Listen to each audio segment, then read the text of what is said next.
안녕하세요 여러분, 세상돌아보기입니다. 오늘은 25년 1월 27일이고 월요일입니다. 자, 오늘은 오랜만에 외국 소식으로만 한번 내용을 짜봤습니다. 제가 이제 우리 비상계엄 내란건 이후로 국내 뉴스를 좀 많이 보게 됐는데, 우리 주요 언론이 해외 뉴스를 보도하는 방식은 아직 상당히 좀 부족하다. 누군가가 하나 걸러준 거를 받아 적는 그런 느낌이 너무 많이 난다. 자, 그리고 최근에 이제 트럼프가 취임을 하면서 본격적인 세계사적 변화가 일어나고 있지요. 우리나라도 마찬가지고. 예. 자, 거기서 이제 불법 이민자들 내보내는 문제가 있고, 또 많이 언급되는 것이 파나마 운하와 그린란드를 미국이 사겠다, 이런 내용들이 이제 간혹 언급이 되는데, 국내 언론의 보도를 보자면은 맥락을 전혀 이해하기가 어려워요. 트럼프는 예상치 못한 사람이다, 이런 결론밖에 안 나오거든요. 예. 그래서 오늘은 그 일들에 관련된 사안들을 좀 소개를 드리고, 제 의견, 개인적인 의견입니다. 좀 참고하시면 될 것 같습니다. 예, 뭐 틀릴 수도 있습니다. 예. 그런 내용을 좀 말씀드려보고, 또 하나 이제 제가 지난 한 달여간, 2달 가까이 동안 관찰한 부분은 우크라이나 전쟁을 표현하는 데 있어서, 내용을 전달하는 데 있어서 상당히 왜곡되어 있다. 전황에 대한 정보가 없다. 이런 부분이 좀 있죠. 오늘 거기에 대한 내용도 우리가 이해를 해야만 이 전체 그림을, 제 나름대로 물론 그림입니다만 그 그림을 이해할 수 있다. 이런 것도 좀 참고하실 부분이 아닌가 싶네요. 예. 자, 보겠습니다. 자, 이걸 뭐 들으신 분도 있고 안 들으신 분도 있으실 것 같은데, 지금 이제 주요 범죄자 위주로 주로 불법 이민자들을 체류자죠. 이게 바이든 기간 동안 1,000만에서 2,000만 정도 들어온 거니까 이게 엄청난 문제인 것은 분명합니다. 자, 저도 뭐 여러 가지를 다룰까 생각을 했습니다만, 그 중에 하나가 우리나라도 이민 문제를 좀 더 활성화시켜야 된다, 이런 분위기도 좀 감지가 되는 게 있어요. 왜냐, 뭐 어떻게 보면 당연한 이야기예요. 인구가 줄어들고 있으니까. 지금도 이미 건설 현장이나 많은 부분에서 외국인 노동자들이 몇백만 명이 들어와 있습니다, 지금. 네. 자, 그런 거를 봤을 때 과연 우리가 지금의 유럽이나 미국에서 발생하는 많은 문제가 이민자 문제고, 들어와서 이들이 하부청을 형성한단 말이에요. 그래서 분명히 사회 문제가 될 계제가 크죠. 이미 유럽에서 그런 모습을 많이 보고 있잖아요. 예. 그래서 우리도 이게 남의 일은 아니다, 이런 생각이 일단 먼저 들고, 그것도 기회가 되면 제가 한번 말씀을 드려보겠고요. 그래서 내보내고 있는데 2천만 명이나 들어오는 사람들 중에 범죄자로 잡아들여서 지금 본국을 보내고 있어요. 자, 그 중에 하나가 이겁니다. 오늘 이슈가 됐던 내용입니다.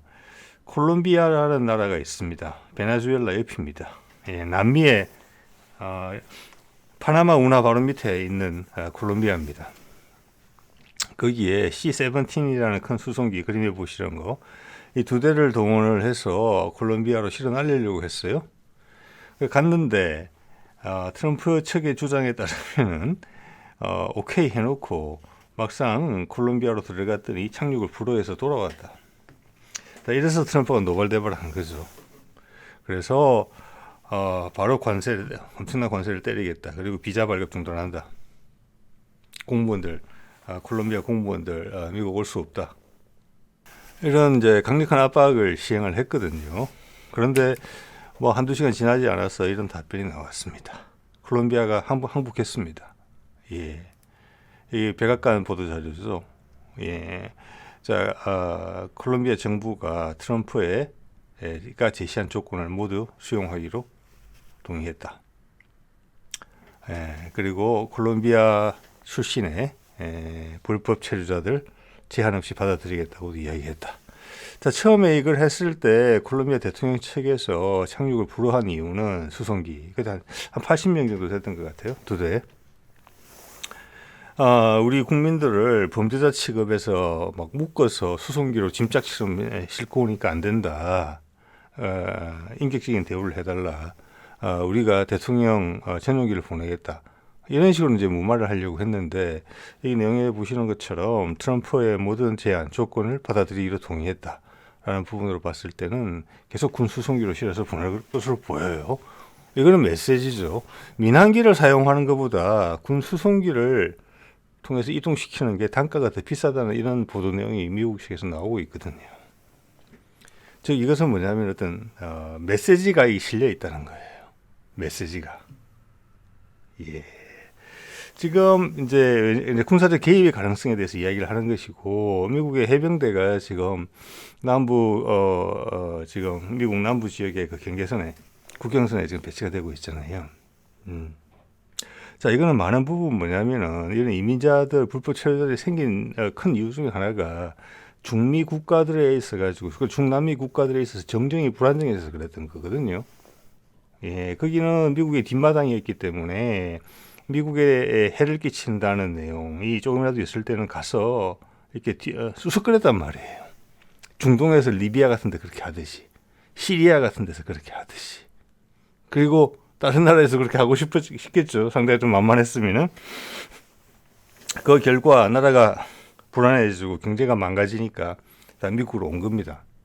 그 중에 범죄자들이 섞여서 올라온 거고, 또 그것을 중앙아시아 지역에 있는 워낙 정부의 컨트롤이 약한 데가 많으니까 거기에 마약 거래자 이런 사람들이 그 루트를 또 활용하게 되고 이런 부분들이 섞여 있었던 건데, 그 부분에 대해서 어떤 정치적 해결은 상당히 시간이 많이 걸리는 부분이죠. 그것을 어디서 어떻게 풀어야 될지도 몰라요. 그래서 예전에 바이든하고 문재인하고 정상회담 했을 때 양쪽의 공동 성명에 보면 그런 내용이 나와요. 중미 국가들한테 한국이 모범을 보여주는 것을 되게 미국이 칭찬하는 내용이 나와요. 즉 미국 말을 안 듣는다는 거예요. 기본적으로 그들 나라들이 망가진 것은, 그래서 많은 유민들이 발생해서 미국으로 흘러 들어오게 된 것은 멕시코가 막지 않아요. 안 그러면 다 멕시코에 머물 거니까. 미국의 문제다라는 것을 미국이 알고 있다는 겁니다. 근데 그 계획이 얼마나 구체적으로 지났는지는 모르겠지만 시간이 지났어요. 그 트럼프가 택한 방식은 강공책이라는 겁니다. 그냥 압박을 가하겠다는, 틀어 막겠다는 것이죠. 미국도 지금 뭐 장기 전술을 쓸 수 있는 형편이 아니다 이겁니다. 자, 그다음 그린란드 이야기를 한번 드려볼게요. 자, 이거를 이거하고 제가 봐서 파나마 운하권 좀 더 말씀드리겠습니다만은 그거하고는 목적이 하나로 일치되는 부분이 좀 있는 것 같아요. 네. 자, 덴마크 리영이고 세계에서 제일 큰 섬이죠. 엄청나게 큰 섬이고 인구는 주로 이누이트족 있고, 아마 덴마크에서 건너간 사람들이 좀 있겠지만 대부분 이누이트가 아닌가. 그 자치정부가 있고 그래요. 근데 인구가 5만 7천 명밖에 안 됩니다. 5만 7천 명. 이게 이제 문제가 되는 거예요. 자, 여기가 이제 각광을 받고 있는 게 히토류가 많이 나온다. 히토류는 희귀 금속인 거 여러분 아시죠? 전자제품에 차세대 산업에 많이 필요한 재료입니다. 중국이 압도적으로 생산력 1위죠. 자, 이 히토류는 몽골에도 제법 있고 북한에도 제법 있는 것으로 알려져 있어요. 네, 그래서 이런 부분이 좀 있고, 하나는 이제 지구 온난화 등의 영향으로, 그것만의 영향은 아니라고 봅니다만은 얼음이 많이 녹고 있어요. 그래서 향후 북극 항로라는 부분도 상당히 중요해진다. 거기에서 러시아와 중국은 뛰어들었다. 예. 이런 것도 있고, 또 중국이 지금 자본이 있고 해외에 무조건 넓혀야 되는 부분이 있잖아요. 중국은 지금 어떤 상태냐면 서면 멈추면 쓰러진다 이런 부분이 있어요. 그들 경제가 팽창 속도로 계속 팽창을 해줘야 돼요. 작년에도 5% 성장했지만 그거 갖고는 부족한 거예요. 네. 그래서 이런 데 대한 투자를 하려는 그런 것도 많아요. 1대1로 같은 것이라고 보시면 돼요. 아프리카에 투자하듯이. 그린란드도 그걸 하고 싶은 생각이 있는 거예요. 예. 자, 그런 부분에서 군사적인 부분도 언급을 하긴 하는데, 그 중에서 군사적인 위협이라면 러시아의 미사일이 미국을 향해서 ICBM이 날아올 때, 대륙간 탄도탄이 날아올 때 거쳐가는 곳이고, 지금도 그걸 잡는 레이더 기지가 있긴 해요. 그렇지만 지금은 러시아와는 지금 화해 무드로 가고 있는 분위기이기 때문에 이 중에 핵심은 향후 지금 미국이 원하는 방향은 전 세계 다극화에서 내가 그중에 한 축이 되겠다. 전쟁 없이. 이거거든요. 제가 봐서는. 그게 푸틴과의 화해의 핵심이에요. 그러면서 공정한 경쟁을 제대로 펼치겠다. 자, 이렇게 하면서 지금은 반미라는 전선을 형성하기 위해서 그렇게 가깝지 않지만 어쩔 수 없이 가깝게 지내는 러시아와 중국이 떨어지게 돼 있단 말이에요. 각자 도생의 길로 가는 거예요. 자, 그런 걸 예상했다면 그린란드에 대해서 욕심이 충분히 날 수 있다고 봐요. 미국이 앞으로 사는 데 있어서 패권이 아니라는 거예요. 그게 그린란드가 지금 명확하게 보여주는 거예요. 트럼프의 야욕이 말해주는 것은. 왜냐? 덴마크는 나토 동맹국이거든요. 거기 있는 땅을 뺏으려고 하는 거잖아요, 지금. 뭐 돈을 주고 사겠다 하더라도. 그리고 이게 독립 분위기가 있단 말이에요. 그린란드 5만 7천 명의 사람이 그걸 부추기고 있어요.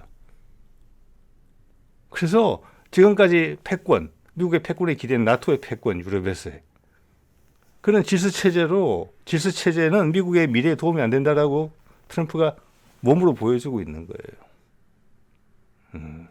예전 같으면 상상도 할 수 없는 일이잖아요. 나토 동맹의 근간을 흔드는 거니까. 동맹의 땅을 뺏어먹으면 어떻게 됐습니까? 그 동맹이 덴마크만 그렇겠습니까? 전체적으로 붕괴된다는 거예요.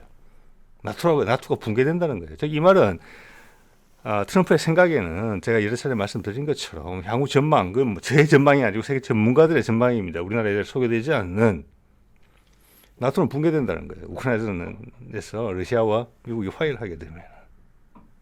자, 그래서 미국이 가장 먼저 손을 뻗었다 이거죠. 미래 먹거리에 큰 도움이 될 만한 부분을 접수하려고 한다.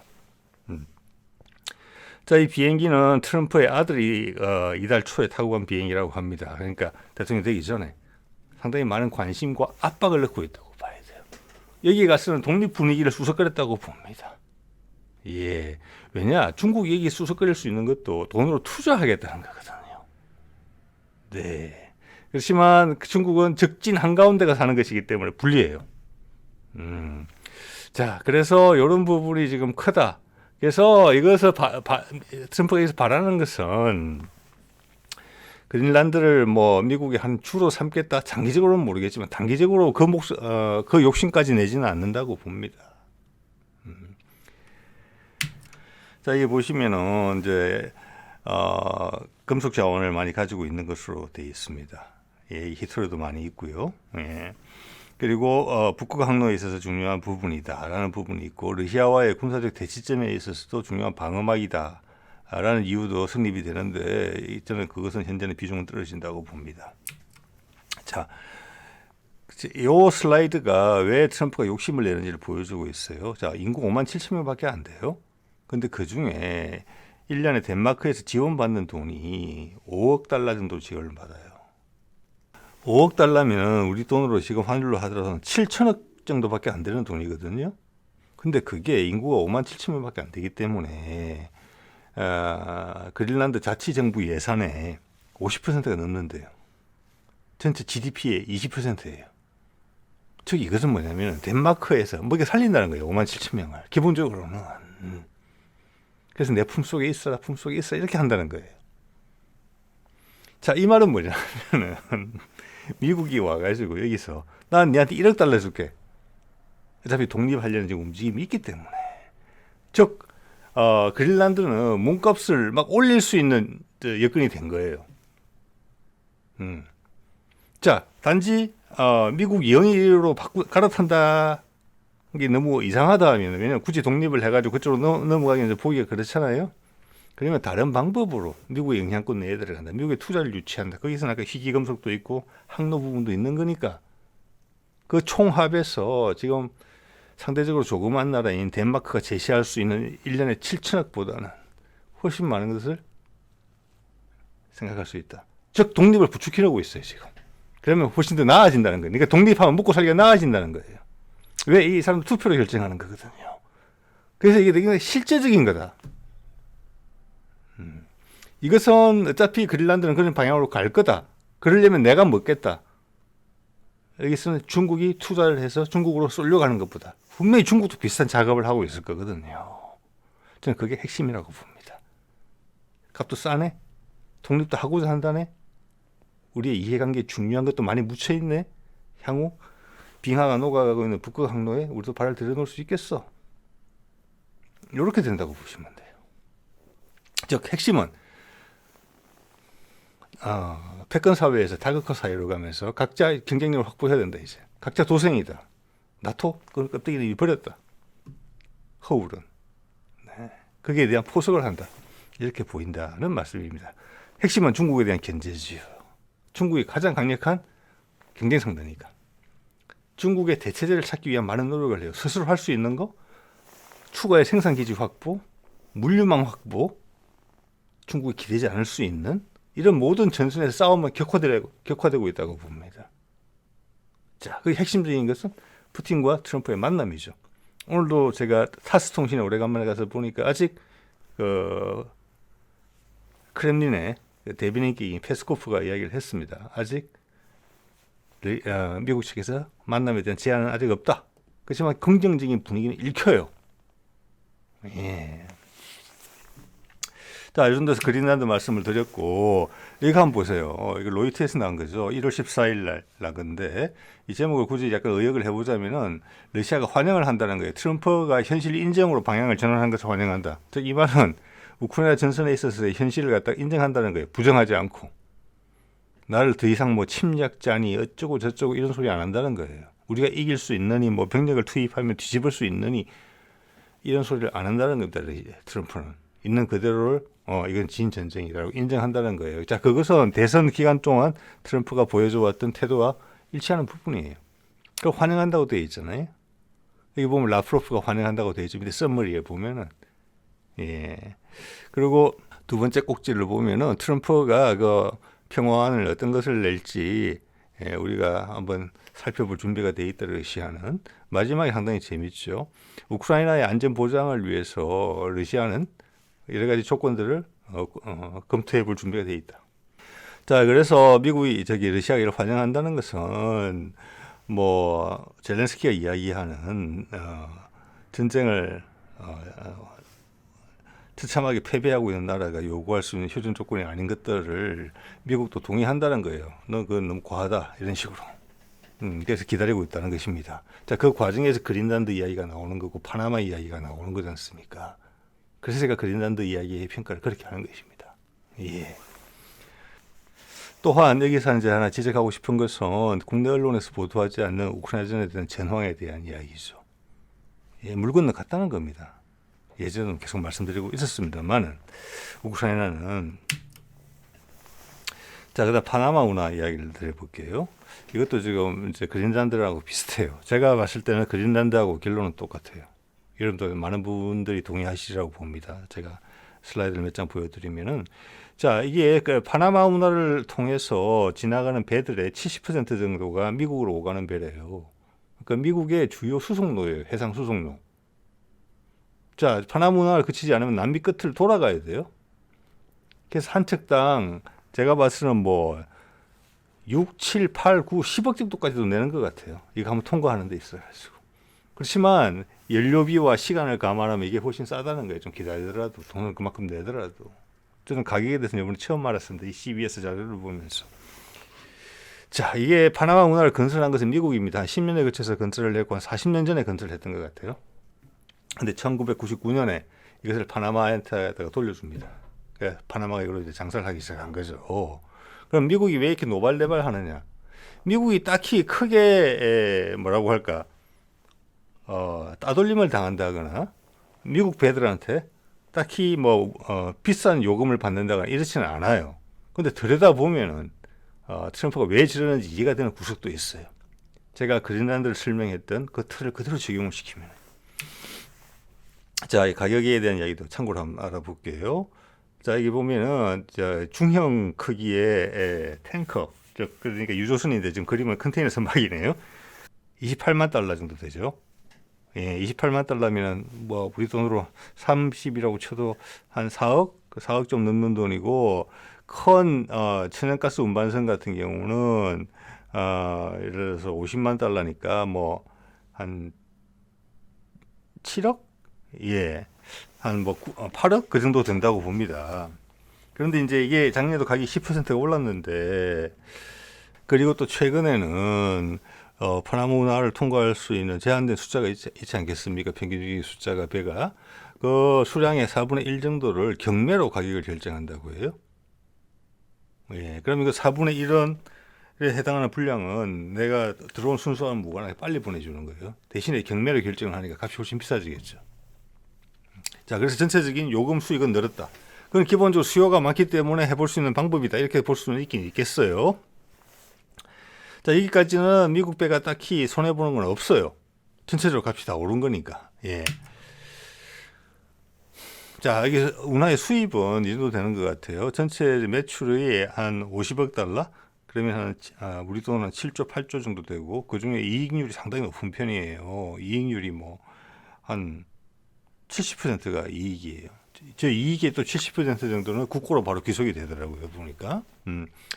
그래서 파나마의 경제 규모가 어느 정도인지는 모르겠지만 5조 정도 벌어들이기 때문에 적은 돈은 아니다는 생각이 들어요. 예, 예. 자, 여기서 이제 핵심이 이거예요. 자, 이게 파나마 운하를 조금 확대한 사진인데 양쪽 끝에 항구가 하나씩 있어요. 항구가 하나 있는데 이 항구를 운영하는 회사가 있어요. 즉 배에 순서 매기고 뭐 화물을 실어 나르기도 하고 하는 이제 관리하는 회사죠. 어떻게 보면은 관리하는 회사인데 양쪽에 항구에 하나씩 해서 두 회사가 있는데 그 두 회사가 모두 홍콩 회사다. 저는 이게 핵심이라고 봅니다. 홍콩 회사면 중국 회사라는 뜻이에요. 그래서 트럼프가 중국 이야기 하는 겁니다. 우리가 지어져서 공정하게 운용하려고 넘겨줬는데 뭐 요금 이런 걸 올려서 기분이 나쁘다가 아니고 이것의 운영에 중국의 영향이 너무 많이 미치고 있다. 그래서 우리 국가 안보의 문제다. 미국하고 중국이 무역 분쟁이나 다른 군사적 분쟁이 발생했을 때 이 홍콩 회사들이 이걸 틀어막을 수 있다. 거기는 파나마에 대한 약간의 무시도 포함되어 있다고 생각을 합니다. 자기들이 직접 운영을 못하니까 그것을. 물론 파나마 정부 쪽에서는 강력히 부인하고 있죠. 근데 미국 쪽에서는 인상을 쓸 만한 일이기도 해요. 자, 그래서 제가 이게 그린란드하고 같은 부분이다. 그러면 이걸 해결하는 방법은 간단해요. 아까 콜롬비아에 압박 넣는 거 보셨죠? 당장 하루 만에 깨갱하지 않습니까? 이거는 제가 봤을 때 뭐 공격을 해서 이걸 빼들겠다? 이것은 트럼프 스타일 전혀 아닙니다. 그린란드도 마찬가지예요. 공격을 해서 빼들겠다. 뭐 이런 얘기까지 있다고 그러는데 그런 가능성을 배제하지 않는다. 그거는 압박하는 수단이고요. 여기도 마찬가지예요. 그건 아니고 제가 봤을 때 여기서 원하는 것은 뭐냐면은 파나마가 계속 압박을 받으면은 결국 이렇게 해소할 수밖에 없어요. 그 두 회사를 해지할 수밖에 없어요. 홍콩 회사 둘을. 그리고 다른 회사로 대체하는 거예요. 그래서 미국의 불안감을 해소시켜야 돼요. 미국 회사가 아니더라도 미국의 우호적인 나라에서 운영하는 회사들이 들어가야 된다. 이렇게 되면 해소되지 않을까. 자, 그래서 오늘 뭐 쭉 말씀드린 결론은 자, 콜롬비아가 오늘 그걸 한번 일벌백계 하는 시범 케이스가 됐죠. 파나마에도 그거보다 더한 일을 할 수 있다는 것을 메시지를 줬다고 보고요. 그린란드나 파나마에 있어가지고 미국이 트럼프가 신경을 쓰는 경우는 향후 다가올 세상, 트럼프와 푸틴이 화해를 해서 다극화 세상으로 바꿔갈 때, 이제 변해갈 때, 그게 많은 변화들이 발생하게 될 것입니다. 그 한반도 핵심적인 부분이죠. 네. 했을 때 중국과의 부딪히는 부분이 상당히 많아진다. 그건 무역이라는 부분일 것이다. 전쟁이라기보다는 제가 봤으는. 그런 것을 이때까지의 어떤 블록 스케일로 예를 들어서 너는 내 블록에 속해 있다. 내 우산 밑에 있다. 그게 지금 그린란드를 통해서 산산이 부서지고 있는 거 아니겠습니까? 덴마크는 나토 국가인데, 나토 동맹국인데 1944년부터 그럼 내 창조잖아요. 그게 아니라는 거예요, 이제는. 네가 내 밑에 있다, 내 진영에 있다. 자, 이것을 다른 말로 하자면은 미국이 더 이상 내가 패권이라는 지위로 너를 협박해서 도와주거나 또는 삥을 뜯지 않겠다는 이야기를 하고 있는 거예요. 게임을 할 거다. 나는 내가 유리한 수를 계속 최대한 쓴다. 그래서 달러도 살려야 된다. 이 얘기를 하는 거예요. 여기도 마찬가지라고 봅니다. 예, 중국과의 어떤 약간 동등한 입장에서 전쟁이 아닌 나토로 밀어붙이는 게 아닌 아시아판 나토로 밀어붙이는 게 아닌 새로운 틀 속에서 여러 군데의 주요 거점 중에 하나로서 서로 생존을 위해서 경쟁하는 그런 방안으로 간다는 게 지금 세상에서는 되게 무질서해 보인다. 독단적으로 보인다. 예상치 못한다. 자국 위주다. 이렇게 표현하고 있다고 저는 보거든요. 자, 짧은 기간 내에 많은 결정이 있을 거라고 봅니다. 일단 푸틴과의 대화. 푸틴과의 대화는 김정은과의 대화하고 연동이 바로 되어 있습니다. 거기다가 우리 윤석열의 몰락. 자, 이렇게 보는 것이 제가 보기에선 가장 적절한 풀이다. 이렇게 봅니다. 예, 자, 오늘 이 정도 말씀드릴게요. 네.